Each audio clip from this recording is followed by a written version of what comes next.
Very good morning everybody. मैं सभी का स्वागत करता हूं फिजिक्स ज्ञान मुकेश ने एक चैनल पे। आज बच्चों हम लोगों को पता है कि एक दिन बाकी है। सर एक दिन में क्या करवा दोगे आप? ऐसा कौन सा प्लान है? कुछ बच्चे की बहुत ज्यादा पढ़ाई हुई तो भी टेंशन में है, किसी की बीच में पढ़ाई हुई मतलब आधा आधा है ना घर का ना घाट का। ऐसे स्टूडेंट क्या करे सर? उसके बाद में कुछ स्टूडेंट ऐसे हैं, सर मैंने पढ़ाई ही नहीं की लेकिन टेंशन आ रहा। भैया पढ़ाई नहीं की तो टेंशन क्यों ले रहे तो सभी बच्चे ने टेंशन नहीं लेना चाहिए ऐसे टाइम पे। शायद बच्चों आपका स्कोर इस कारण शायद मुझे लगता है कि कम हो जाए। क्यों? क्योंकि टेंशन आदमी के स्कोर बढ़ाता नहीं है तो कम करता है। सर टेंशन को कैसे हल्का करें? क्या जादू है क्या आपके पास? ऐसा कौन सा वीडियोस लाया आपने? तो बच्चों ध्यान से देखना है थोड़ा सा कि आज हम लोग आपको वन डे बिफोर क्या करना चाहिए एमएसटीसीटी के लिए, उसके लिए हम लोग यहाँ पे डिस्कशन करने जा रहे हैं। तो चलो थोड़ा सा डिस्कस करते हैं। सबसे पहले यहाँ पे आप लोगों को जो जो चीज़ें चाहिए मैं बता दूंगा थोड़ा सा, लेकिन एक फाइल ओपन करता हूँ मैं आपके लिए। ओके, सभी बच्चों को तो पता ही है कि हम लोग नून पे यहाँ पे रोज डिस्कशन कर रहे हैं। जिनको टेंशन आ रहा है उनके लिए हम लोग बात कर रहे हैं ऑडियो से और उनका टेंशन जो है खत्म करने की कोशिश कर रहे हैं। शायद बच्चों आप लोगों को सभी को पता ही है कि मैं मुकेश नायक सर 21 डे एमएसटीसीटी का क्रैश कोर्स रन कर रहा था, वहाँ पे अभी भी चालू है। जिन बच्चों को बहुत ज़्यादा टेंशन आ रहे हैं तो ऑडियो रिक्वेस्ट से हम लोग बात कर रहे हैं, ज़्यादा से ज़्यादा बच्चे का जो भी टेंशन वो हल्का कर रहे हैं, थोड़ा मोटिवेशन दे रहे हैं और PYQ MCQs भी ले रहे हैं। साथ में अनलिमिटेड डाउट, जितने भी मन में डाउट हो सकते हैं। अब एक स्टूडेंट ने मुझे डायरेक्टली पूछा कि सर FBD डायग्राम को कैसे आपको सॉल्व करना चाहिए बता दो। तो मैंने एक एग्जांपल के तौर पे बच्चों को बताया तो उसके सब क्वेश्चन सॉल्व हो गए। तो ऐसे हम लोग कुछ आप लोगों को जो जो चीज़ें होंगी हमारे साथ वो देने की कोशिश करने वाले। लेकिन बेटा वहाँ पे आ जाओ, मेरा जो टाइमिंग होता है यहाँ पे टाइमिंग दे वाला है, देखो 8 से 9 रेगुलरली होता है। 8 से 9 आप लोग वहाँ पे आ जाओ।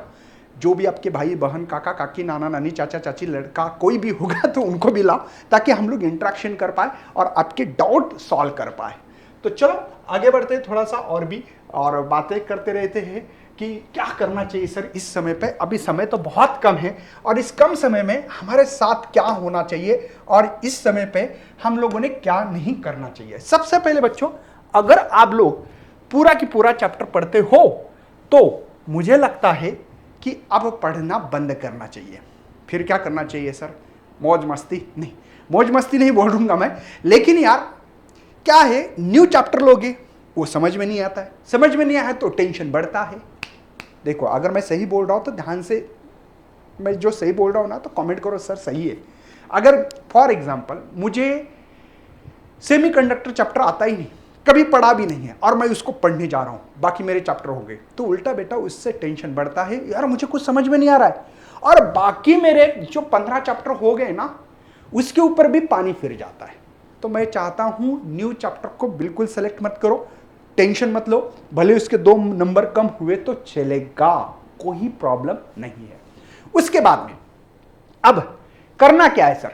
मुझे लगता है कि जैसे मैं फिजिक्स का एक टीचर हूं तो फिजिक्स के बारे में मैं बात करूंगा। मुझे लगता है कि फिजिक्स के जितने भी सारे फार्मूलेज है, क्योंकि फार्मूले कर सकते बेटा, उसको कम से कम मुझे लगता है कि जैसे कि आज संडे है, कम से कम 5-6 बार पढ़ सकते हैं। जो 20 को एग्जाम देने वाले, 21 वाले तो और समय मिल रहा है, 23 वाले को और समय, 24 वाले को और समय।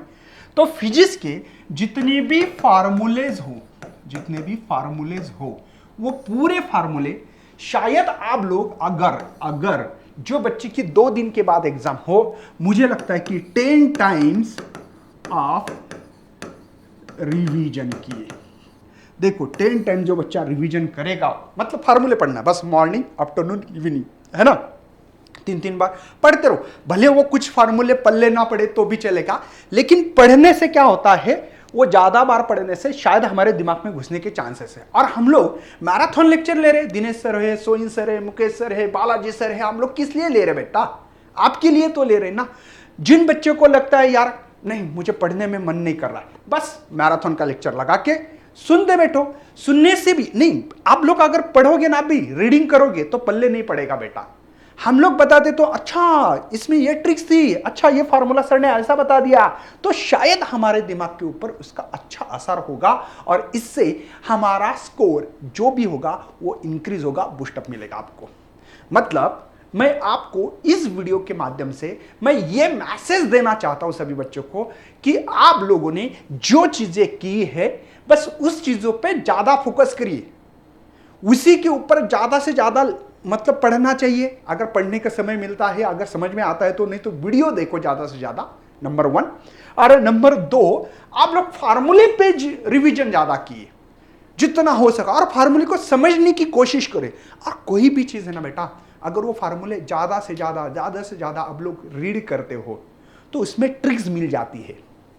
मतलब क्या होता है, एक बार फार्मूला पल्ले पड़ गया, दूसरी बार आदमी क्या करता है, कोई ट्रिक्स लगाने का चालू कर देता है। जैसे कि मैं हमेशा बोलते रहता हूं कि रोटेशनल डायनामिक्स का एक जनरल फार्मूला, ये फार्मूला अगर जिनको समझ में आ गया, मैंने मैराथन में बता दिया है ना, तो ये फार्मूला जिनको आ गया, क्यों फार्मूले याद करने की जरूरत है कि बेटा बाकी के लोएस्ट पोजीशन पे कितनी वेलोसिटी है, हाईएस्ट पे कितनी है भैया, मिड पोजीशन पे कितनी है, इससे काइनेटिक एनर्जी भी पता लगती है। Kinetic energy lowest mid point है ना, और लोएस्ट पॉइंट की निकाल सकते हैं, उससे टोटल एनर्जी निकाल सकते हैं।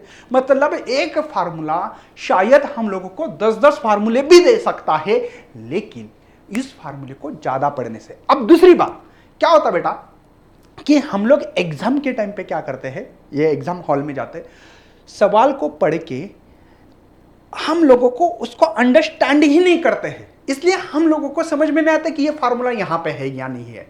तो इसलिए गिवन डेटा पहले समझ लो कि मुझे दिया क्या है क्वेश्चंस में और क्या क्वेश्चन पूछा है, तो ये फार्मूला वो फार्मूला देखो। कभी कभी क्या होता है बेटा कि एक ही चीज मतलब वेलोसिटी निकालने की कितने सारे फार्मूले हैं, बहुत सारे, लेकिन कौन सा एक फार्मूला रिलेशन बिटवीन वाला हो सकता है ना। वेलोसिटी होती है डिस्प्लेसमेंट अपॉन टाइम होता है, वेलोसिटी का फार्मूला अगर आप एसएचएम में जाओगे तो ये फार्मूला मिलेगा, बराबर है, इसी की मैक्सिमम ए ओमेगा फार्मूला मिलेगा, है ना।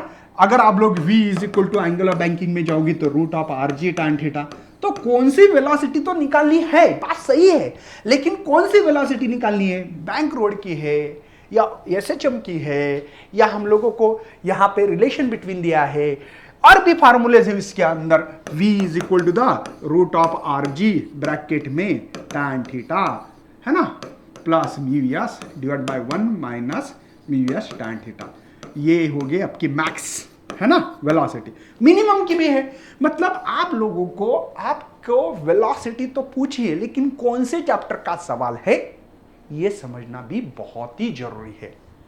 बात समझ में आ रही भैया। मतलब वेलोसिटी निकालने के मैं तो बोलूंगा फिजिक्स में आपको कम से कम 25 सवाल मिलेंगे। काइनेमेटिक इक्वेशन भी v is equal to u plus at, है ना, v square is equal to u square plus twice S.